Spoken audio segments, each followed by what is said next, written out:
та өөрийнхөө дэмждэг бүхий нэрлэвэ гэвэл хэнийг нэрлэх вэ? Ховдын гав их. Хурдан жижиг. За одоо төгжрөл гэж ярьж шүү дээ. Та ажил дээр очихдоо өдөрт төгжрөлд хэдэн цаг зарцуулж байгаа вэ?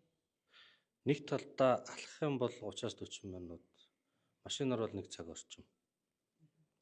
За дагаарын бохирдол утаа гэж ярьж шүү дээ. Та одоо маск зүүх чинь өөрийгөө яаж хамгаалж байгаа вэ? За маск зүүж хамгаалж байгаа юм байхгүй те. Цахилгааны төлбөр нэмэгдсэн шүү дээ. Танаа сарын цахилгааны төлбөр ойролцоогоор хэд орчим гарч байгаа вэ? 150 кВт-цагаас дээшээгээ 30% нэмэгдэж байна уу талуу хэд хэдэн шатал байгаа. Манайх 150 дотроо учраас нэг их нэмэгдэг баха. 50 орчим баг. 30-30-аас 50 хооронд 30-аас 50 руу нэмэгдсэн. Хамгийн үнцэнтэй бэлэг хинээс авч байсан бэ? За сүүлд нь гэж бодох юм бол эхнэрээсээ хос морины зураг гараараа зурсан зураг.